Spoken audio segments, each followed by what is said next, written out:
কেন সবার? সর্বনাশ, এবার কি হবে? মালতীপুর রাজ্যের রাজকন্যা যেন আগুনের ফুলকি। যেমন তার রূপ তেমন তার দেমাক। তার অহংকার ও দেমাকে দাস দাসীরা তটস্থ হয়ে থাকে। একমাত্র রাজকুমারী সখীরা ছাড়া কেউ তার ধারে কাছে ঘেঁষতে পারে না। ইস, গোলাপগুলো কেমন শুকনো লাগছে। কিন্তু এই ফুল তো আজই বাগান থেকে তোলা হয়েছে।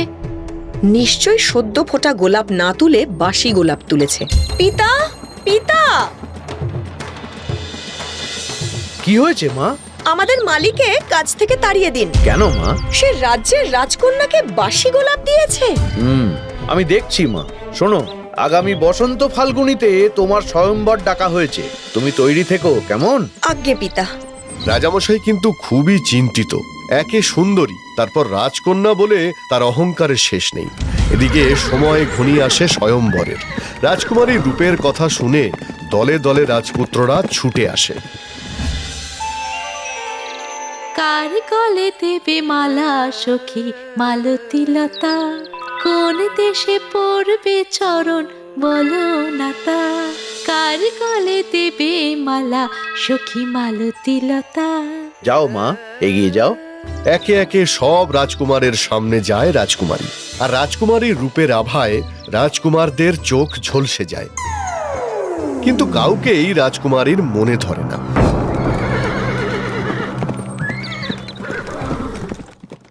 ওদিকে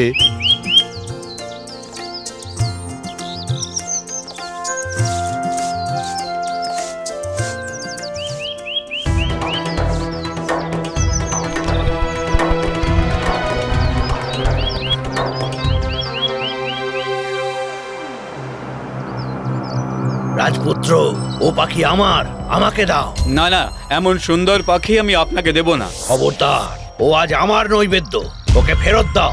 কিছুতেই না, এই পাখির কোনো ক্ষতি আমি হতে দেব না। এত বড় সাহস তোমার! আমার মুখের ওপর কথা। আজ থেকে এই রাজপ্রাসাদের সবাই পাখি হয়ে যাবে। এমন করে বলবেন না, মানুষের কোনো ক্ষতি আপনি করবেন না। দয়া করে আপনার অভিশাপ ফেরত নিন। আমার অভিশাপ ফলবেই, তবে কোনো পুণ্য মুহূর্তে কোনো দরদি নারী যদি তোমাকে স্পর্শ করে, তবে তারই স্পর্শে মুক্তি পাবে তুমি ও এই রাজপ্রাসাদের সবাই।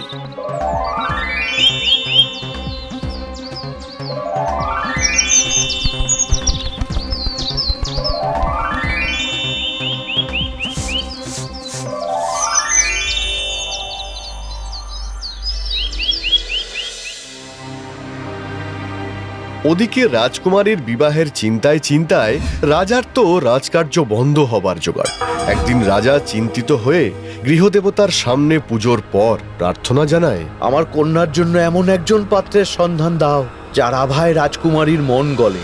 রাজকুমারীর তাকে দেখে যেন পছন্দ হয়। মহারাজ, চিন্তা করবেন না, দেবতা ওপর থেকে সবার জন্যই সঙ্গী তৈরি করে পাঠান। তবে আমার মনে হয় যদি রামধনু দেশে গিয়ে খোঁজ করেন, হয়তো কোনো সুরাহা হতে পারে। কোথায় সে দেশ?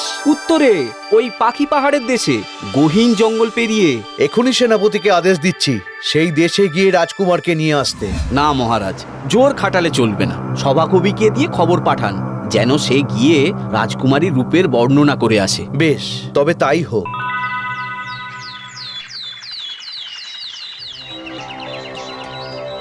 রাজাকে প্রণাম জানিয়ে সভাকবি রওনা হন উত্তরে পাখি পাহাড়ের দেশে।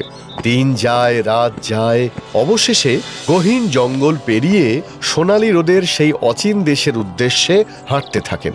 আর মুখে চলে রাজকুমারীর রূপবর্ণনার গান। তার রূপের কথা এ মুখেতে কেমনে বলি, তুলনা তার নেই ভুবনে, সে যেন এক চাঁপার কলি। তার চোখের তারায় মায়ার আলো, কথায় সে ভুবন ভোলালো। তার রূপের কথা এ মুখেতে কেমনে বলি, তার রূপের কথা এ মুখেতে কেমনে বলি। কোথায় চলেছ কবি? যাচ্ছি রামধনু রাজ্যের রাজপুত্রের খোঁজে গো। আরে, সে রাজ্য তো এখন মায়াবী পাখির দেশ। সে কি? কেন? কাপালিকের অভিশাপ। আমি নিজের চোখে দেখতে চাই সে রাজ্য।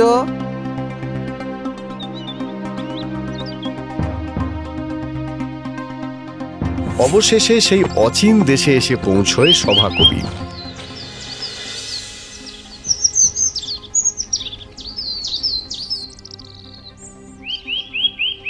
সত্যিই তো, এখানে মানুষ কই?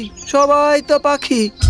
হে পাখিদের দল, তোমাদের মধ্যে যদি রামধনু রাজপুত্র থাকে, তাকে আমি বার্তা দিলাম আমাদের রাজার কন্যা সুন্দরী মালতীলতার জন্য।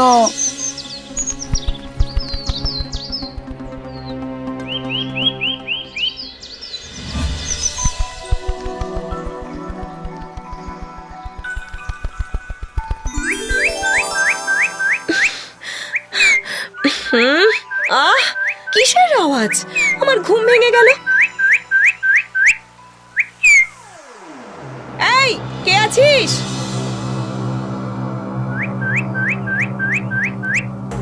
এই পাখিটাকে এক্ষুনি বন্দি কর। না না সখী, না না, অমর সুন্দর ছোট্ট পাখিকে বন্দি করতে বলো না। আহ, চুপ কর। ওর জন্য আমার ঘুম ভেঙে গেছে। পেয়াদা, পেয়াদা, এই পাখিটাকে বন্দি করে আমার চোখের সামনেই রাখবে। আমার ঘুম ভাঙানোর জন্য ওর এই শাস্তি আমি চোখের সামনেই দেখতে চাই। রাজকুমারীর নির্দেশেই সেই রামধনু রাজ্যের রামধনু রাজপুত্র ধরা পড়ে। ওদিকে সভাকবি এসে রাজাকে সব জানায়। খবর যায় রাজকুমারীর কাছে।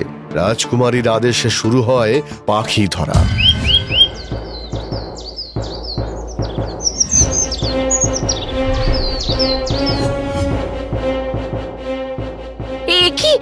এ কি করছো সখী? এভাবে জঙ্গল খালি করে পাখি ধরে কেন পাখিদের কষ্ট দিচ্ছ? কারণ ওই পাখিদের মধ্যেই লুকিয়ে আছে রামধনুক রাজ্যের রাজপুত্র। এভাবে কি তুমি তোমার প্রাণের পুরুষকে খুঁজে পাবে সখী? ওরা তো মারা যাবে। বড্ড কথা বলছিস। শোন, পাখিদের জন্য জল আর খাবারের যেন ব্যবস্থা থাকে।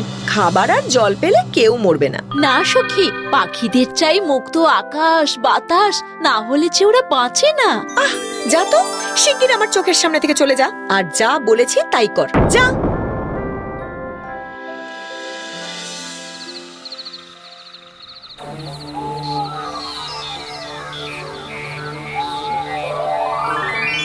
সময় হয়েছে। এই চরম মুহূর্তেই আমার অভিশাপ থেকে মুক্তি পাবে রাজকুমার। শুধু সময়ের অপেক্ষা। ওগো ভালো মেয়ে, আমার বাঁধন খুলে দাও। আমার লাগছে, বড় কষ্ট হচ্ছে। নিষ্ঠুর হয়েও না, আমাকে ফিরে যেতে দাও আমার রামধনুর দেশে। আমাকে স্পর্শ করে মুক্তি দাও, মুক্তি দাও। কে কে এমন করে বলল? আমার স্পর্শ পেলেই তুমি মুক্তি পাবে? আচ্ছা, সখী, সখী। কি হয়েছে রাজকুমারী? এক সুপুরুষ রাজকুমার আমার স্বপ্নের মধ্যে এসে বলে গেল তার বাঁধন খুলে দিতে। তার নাকি বড় যন্ত্রণা হচ্ছে। ওই পাখিদের মধ্যেই আছে আমার রাজপুত্র, তাকে খুঁজে বের করতেই হবে। তাহলে সব পাখিকে মুক্ত করে দিই? না না, যতক্ষণ না আমি তাকে খুঁজে পাচ্ছি ততক্ষণ কোনো পাখি মুক্তি পাবে না। আমি ওই পাখিদের দেখতে চাই, ওদের স্পর্শ করতে চাই।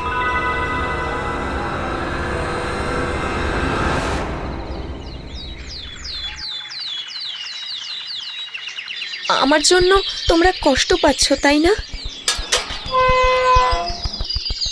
যাও যাও, উড়ে যাও, যাও। হায় হায় হায়, নেই, সে নেই। কোথায় পাবো তাকে? অমন সুন্দর পুরুষ কোন পাখির রূপে বন্দী হলো? হায় হায় হায়, কোথায় পাবো আমি তাকে? তোমার ঘরে বন্দি পাখিটাকে এবার মুক্তি দাও। হ্যাঁ, ঠিক ঠিক।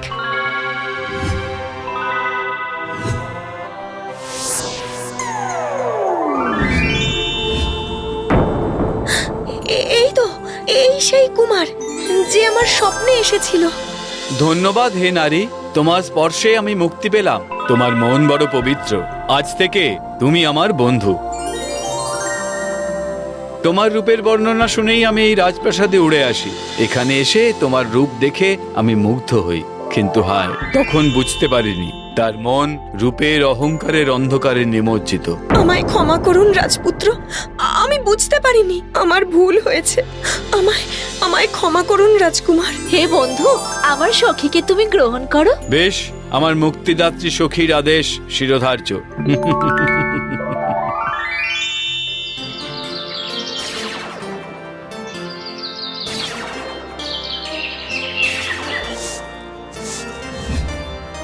সখী, তুইও আমার সাথে চল। যদি আমি আবার কোনো ভুল করি পথ দেখাবে কে? কেন, আমার বন্ধু তো রইলো। কি বন্ধু, পারবে তো? পারবো বন্ধু।